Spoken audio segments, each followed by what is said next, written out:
It's our purpose to bring to bear the principle of common sense and rational discussion to the issues of our day. America was created at a time of great turmoil, tremendous disagreements, anger, hatred. There was a book written in 1776 that guided much of the discipline of thinking that brought us to the discovery of our freedoms, of our God-given freedoms. It was Thomas Paine's Common Sense, written in 1776, one of the first American bestsellers, in which Thomas Paine explained by rational principles the reason why these small colonies felt the necessity to separate from the powerful Kingdom of England and the King of England. He explained their inherent desire for liberty, freedom, freedom of religion, freedom of speech, and he explained it in ways that were understandable to the people, to all of the people. A great deal of the reason for America's constant ability to self-improve is because we are able to reason, we're able to talk to each other, we're able to listen to each other, and we're able to analyze. We are able to apply our God-given common sense. So let's do it.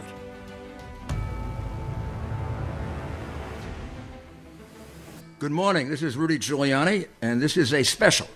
It's a special to talk to you and discuss with you all of the many things that surround this terrible crisis that we're in, this coronavirus attack on America, on the world, on New York City in particular. Once again, we find New York City the epicenter, as we were during September 11.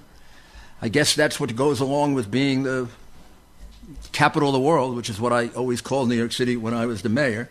This is the bad part of it, but also the good part of it is we have the people who are the strongest people in the world. I mean, we proved that on September 11.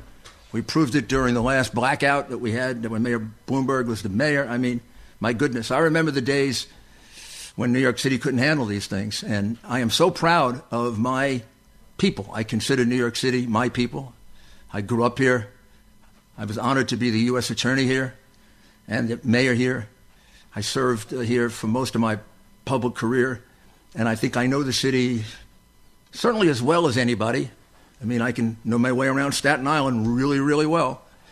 So hopefully we can be some comfort and some help to people. Today, the numbers I guess we have to look at. The numbers keep going up. About 746,000 in the world, cases, 145,000 in the U.S., and 60,000 of those 145,000 are in New York State, and a big portion of those are in the city of New York. They keep going up, which is bad, but they are not doubling any longer, which is good. The governor believes we're looking at another 14 to 21 days in terms of peaking. Some others say longer. The mayor says longer. Some others say a little bit shorter. So why don't we say between 14 and 30 days? Now we have a guest, and the guest is Charlie Kirk, who runs Turning Point USA. Charlie is one of the most knowledgeable people in the United States. He travels all over the country, particularly to colleges. There are a few people that know all of the United States as well as Charlie, and we're going to get a chance to talk to him about how things are all throughout the country and also about the stimulus package. Charlie? Mr. Mayor, it's an honor to be here. God bless you. God bless you, too, and God bless you for all the work that you're doing. I know it's been just unbelievably helpful. Charlie, tell us maybe briefly, you probably have a better idea than those of us who are shut in, including me, about what's going on sort of generally around the country. We know New York City is locked in and complying, and we have all these numbers. But what's it like throughout the country? Yeah, look, we as you know, Mr. Mayor, first of all, you're an American hero, so thank you for having me on. God bless you. It's quite an honor. And so, look, first of all, the president's doing an amazing job. He was dealt an impossible hand here, something that there was no playbook for. No president has had to marshal the entire government as quickly as he has to fight something we can't even see. It's never been done before, ever. Right, absolutely right. So, and 100%. And usually an enemy is something that you can get intelligence you can measure. This is very difficult, and he just deserves such credit. Look, I have to give first the American people credit for this amazing spirit. You look at people that have had their whole lives uprooted. I don't want to say destroyed, because I think there's going to be a great renewal, but they have been disrupted and uprooted. And you have people's livelihoods, just kind of put aside, and they're doing it for the betterment of the country. And I think our country deserves a lot of credit for that. I will say this, that the path forward is going to continually be built around, Americans rising up, Americans unifying. And, look, there's huge economic cost to this, and I think the president has been brilliant in weighing that and understanding that this is not just now a health issue, but also an economics issue. There's a lot of anxiety about that. I think that there's going to be some relief coming to them soon. Praise God. And I think we need to continue to understand the historical improbability of what the president is facing. And Mr. Mayor, when the president wins re-election, which I believe he will, we are going to be able to tell a story of how the president overcame impeachment that started 19 minutes after his inauguration, them spying on him. We know that story, impeachment, Charlie. all of it, and a killer virus that. My goodness, yeah. Never seen. What president has had this kind of adversity in his first term? It's unbelievable. At the right time, we can tell the whole story and take it back to January of 2016, right in the White House, with a plan to try to prevent him from being president, and then try to unseat him, and everything thrown at him, including a lot of false charges. And now, let's consider the fact that 3 months ago, none of us, including our greatest scientists, had any idea what COVID-19 was. We never heard of it. We didn't know it was coming. All the things we've done have been done roughly in 3 months. I don't think any country in the world could mobilize the way we do. If you need an analogy, it's like the Second World War, when we had to mobilize in a year. We had to get up to the two greatest armies and navies in the world, and we darn well did it. So I agree with you. Tell us a little about the stimulus package, Charlie. How will people understand? How should people understand this? Yeah, look, and I've had some commentary on this. There's some terrific parts of the bill, and there's some not so good parts of the bill. And it's not. And I'm just gonna, I'm a huge supporter of the president, and it's not the president's. It's not on the president that there's this garbage in the bill. There almost would have to be, right? It was put together at the last minute. You got a bunch of people, no matter what, they're going to try to sneak garbage in. That's the nature of I think he did the best he could to keep that out. But if you kept it out completely, you probably wouldn't have gotten a bill. So that's right. Who knows? Who knows? Yeah, and so some of the pork was probably grease that allowed this thing to get moving, right? Every once in a while, I had to sign a bill, Charlie, as the mayor, and I have to hold my nose. I needed something so bad, maybe for the police, that I had to go with programs that I thought were useless. And since I didn't have the line item veto, it was all or nothing. And so I sympathize with the president on this. But I do too. And so, look, there's some great parts of the bill. Let's focus on the good, right? There'll be plenty of time to die. And I think Congress might go back, God willing, and fix some of the kind of loopholes in there. The unemployment provisions, I don't think, were written as thoughtfully as they could have been. For example, people can earn more on unemployment than they actually were gainfully employed, and an amendment to fix that was shot down. So I hope they go back and fix that. So that's never one. So if I'm at home right now and I'm unemployed, my work has stopped. I've been laid off, effectively. What can I do? How do I get this money? Yeah, you go through your state unemployment office. Now I'm fully supportive of someone getting the equal amount of their previous salary because of the disruption. I don't think you should be getting more. I think that incentivizes people to stay on the unemployment rolls as soon as this economy gets roaring again.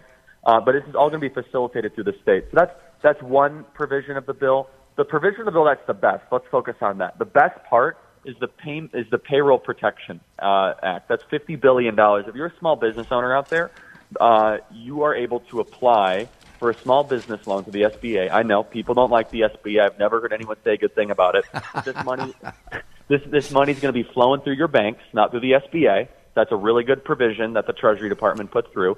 So God bless them for that. That the money's actually going to go through your local bank. And there's hundreds of banks that have already been certified, and the money should start being released next week. And any money that you use on payroll, utilities, or rent will be totally forgiven. So who can apply for this? Any employer out there, small, medium, or large. Now, the maximum loan you could get is 2.5 times your payroll from Q2 of last year, 2.5 times, and up to $10 million. So, look, if your payroll is more than $10 million for a month, you're probably a pretty big business. No, that sounds sensible. Right. And so, for example, let's say that you're, you got a restaurant on the Upper East Side and you've just been totally shut down and you want to keep some people on payroll for, takeout and all this. You can apply for this SBA loan and get a maximum of up to 2.5 times payroll, and anything that you spend from the release of the loan from mid-April to the end of June will be totally forgiven if it's used on payroll, utilities, and rent. That's going to prevent evictions. That's going to prevent layoffs. I love this provision of the bill. So if you have a payroll, let's say of $100,000 a month, right? Yeah. That's your payroll. You can apply for a loan, and you can get what effectively would be $250,000, right? 2.5 times. That's correct. Yeah. And so that's going to cover you for 2.5 payrolls. And then if you actually use it for that purpose and prove that, then it's written off. That's right. It's totally forgiven. Is that right? You don't have to pay. Yes, that's right. You don't have to pay it back to the government. No interest, no principal, no penalties, nothing. Now, of course, if anyone tries to abuse it, the full force of the government should go after them, right? And, and look, anytime you put a program like this together, unfortunately, I did too many of those cases, but the overall purpose of it is terrific. How do you access it, Charlie? Online? Your local bank. So anyone that wants it right now, call your bank right now. They have every single major bank, BOA, Wells Fargo, or even local ones, especially in the WABC area. They have an SBA guy. So they have a full-time guy that's getting tons of calls. Call right now. You call your bank. You call the bank. Call the bank that does the banking for your business, and say, "My people are home. They're laid off. Suppose they're doing some work at home." That's okay. Yeah, and so you get what's called a payroll protection program, PPP, triple P, or you could also get an EIDL, which. So we're gonna have to run, Charlie, but we're gonna be in touch often if you don't mind, because you've got a great perspective on this. And congratulations, Charlie. You're doing a lot to hold this country together. God bless you. Man. Thank you. Thank you. I want to talk a bit about the ship, the USS Comfort, which just pulled into to Pier 92, I believe. You should know I'm very familiar with that ship. It was brought to New York during September 11. And if you remember, our management center, because Governor Pataki and I managed the crisis together.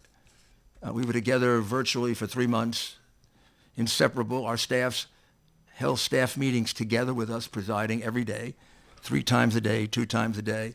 It's something I urge on Governor Cuomo and Mayor de Blasio, that they should be together doing this, because the city has assets to bring to it and the state does, and to have them operating in 2 separate spheres almost necessarily causes confusion. For example, 20,000 beds seem to be lost by the city. We're in a situation where we need beds. Roughly, this is the capacity in New York City: 53,000 beds, 3,100 ICU beds. That second number, 3,100, is really rather low. In fact, it surprises me that it's that low. Suggests to me not enough emergency planning was done over the course of the last 4 or 5 years. We used to have drills 4 times a year. We used to have tabletop exercises. And then we used to have in-the-field drills virtually every single year of a big catastrophe. Not sure that's still being done. And the guy who was doing all of this left or was fired or whatever a couple of months ago. So that's got to be shored up. But the hospital ship now adds to our 53,000 beds, plus the additional beds that Governor Cuomo is creating at the Javits Center The special beds are going to be put in Central Park. It gives us 1,000 beds on what is virtually a new hospital that now is in New York City, ready to go tomorrow. 12 operating rooms. It was promised to us in 2 weeks, and we got it in 8 days. That's what I call Trump time. This is like the Wallman Rink, if you people ever remember it, when he said, I can get it done, when Ed Koch and nobody else could get it done. Well, he got us the ship, and it's a hospital, and it's ready to go. And it's ready to go with a full staff of excellent doctors and nurses, I assume from the United States Navy. So that's something that should have us feel we're not in this alone. There's plenty of help, plenty of support. There's plenty out there. It's got to be coordinated better. Governor Cuomo is doing a great job. I talked to him this morning, and I said to him, and I hope he doesn't mind if I repeat this, that his father would be very proud of him. And I think you all know that his father was Mario Cuomo, the governor for 8 years. And almost president, I guess you could call it. And certainly whether you were a Republican or a Democrat, a very, very, one of the more intelligent men in politics, one of the wiser men in politics, and one of the most honest. And those things are things that span Repub, Dem, or anything else.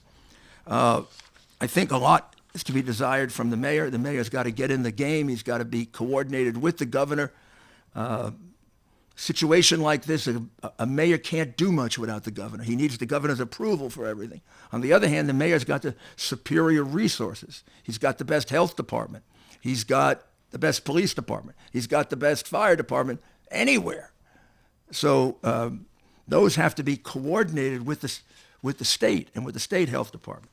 So I urge on both the governor and the mayor, sit down, start running it together. Whatever your differences are, they're nothing in comparison to the lives of our citizens, which I know you care very much about. I can see the two of you working 24 hours a day. So let's make it as efficient as possible. And the same thing is true of the president. Stop the cheap political attacks. There have been very few of them, I must say. And to that, I congratulate the Democrats for getting above politics. But a few of them are still involved in it. And this whole attack against hydroxyquinoline really is just happening because it happened to be that the first person to publicize it was Donald Trump, as well as remdesivir. And to have governors ban it is, I mean, this whole thing, Republicans are supposedly against science and Democrats are in favor of science. Well, I've got studies of all kinds as to how hydroxy helps. The downside of hydroxy, the downsides, the side effects, what could it do to you if you used it improperly? We know because it's been used for malaria and rheumatism, and it's a well-known, I don't know how many administrations of it, thousands, maybe millions. So we know the worst things that it can do. We know the people who shouldn't take it. Maybe if you have a bad heart, you shouldn't take it. But that doesn't mean that someone without a bad heart shouldn't be allowed to get it. That's true of a lot of medicines. People who have cholesterol problems, one type of medicine will affect your kidneys and your liver. Well, that doesn't mean I shouldn't get that medicine because it doesn't affect mine. And then there's one that maybe can be found for you.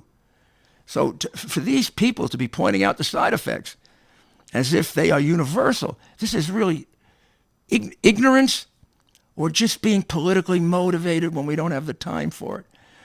I know because I talked to doctors all over the country. I was up 3, 4 in the morning on Saturday on one of these cases. Doctors are using hydroxyquinoline. They are using what we would think of as the Z-Pak, zithromycin, and they're using it then with another substance, and it's having, in most cases, a very, very good effect. Now, if you don't trust that anecdotal evidence, I put out on my podcast last week a report from Dr. Zelenko. Dr. Zelenko has treated, as of then, 699 patients. He put out a report in which none of those patients have died. 4 or 5 are in intensive care and are in serious condition, so we have to pray for them. But a number of those patients have either been cured or they are on their way to a full and complete recovery. And his therapy is hydroxyquinoline with erythromycin, and then he uses zinc. And he uses zinc for a purpose that he describes really well. He says that the hydroxyquinoline opens up a channel into the infected cell that allows the zinc to be fully efficacious, as opposed to if you and I take zinc, which we should, it will help us, but it won't help us in that kind of a dramatic way. So that's a study that should be looked at. And just because it comes from a rural doctor who's serving the Hasidic community doesn't mean it should be dismissed. Just in case you need more establishment support for it, the French put out a study over the weekend, should have been on the front page of the New York Times, but because this comes from Trump and the FDA and oh, please, we don't have time for this. Here's what it says. I'm going to read to you just a little bit of it, and you can get it on my website. It's going to be on my website. Go to rudyscommonsense.com. Go on my website, hit one of the buttons, the subscribe button or something else, and you'll be able to access this and read it for yourself. I'll put the underlined version in it because if you read the rest of it, like me, you have to go to the dictionary to figure out what the words mean. So here's what it says. In 80 inpatients, and this is over the last 3 weeks, very current, in 80 inpatients receiving a combination of hydroxyquinoline and erythromycin, we noted a clinical improvement in all but one 86-year-old patient who died and one 70-year-old patient who is still in the intensive care unit.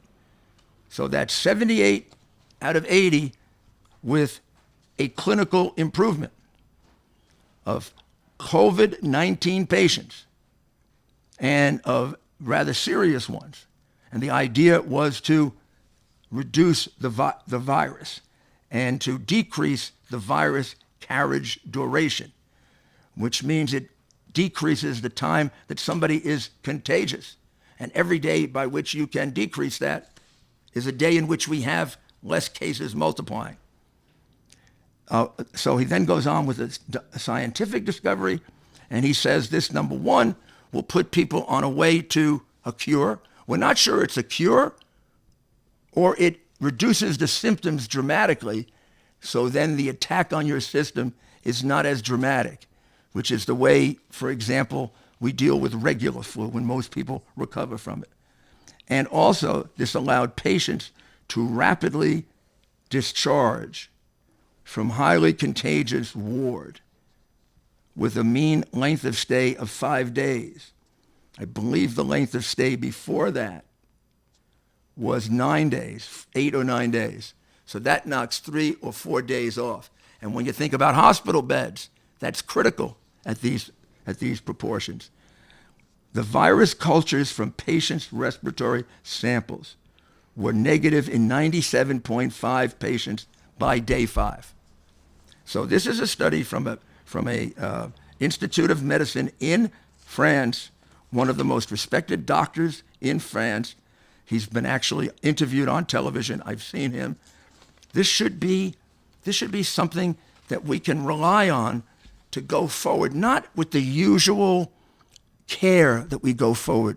We don't have time for the usual care, which is we do a blind study, we go into a stage 2, possibly a stage 3, because we want to make sure that we know every single one of the downsides here. We have a couple of advantages here. We have a well worn out drug that's been used for years, so we know its side effects. Therefore, we know who we shouldn't prescribe it for. Also, we know from those side effects, even if somebody fits into that category, how to prescribe it and watch it. Remember, in some of these cases, we're taking a risk with death. An elderly person who was compromised was dying within 5 days. That's not a lot of time. That's not a lot of time to treat. And I would consider this a lot better than a Hail Mary pass because it has support Not a bad idea to say a Hail Mary, by the way. But it has support from the French.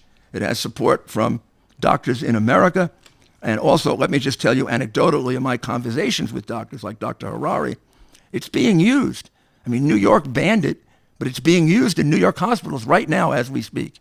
It was used yesterday and the day before and the day before that on patients who I know. And it helped. 1 minute. So let's get over this. Let's all start working together. If President Trump happens to mention one that is good, let's not go after it just because it's President Trump. And certainly the president has the role of trying to open up thinking on this. He has the role of trying to get it figured out so that we can move fast. We're going to get through this. We're going to get through this by using our common sense, our discipline, and our great spirit as Americans. And when we get through it, we're going to be stronger than ever. God bless you, and I'll be back with you very soon to give you more advice.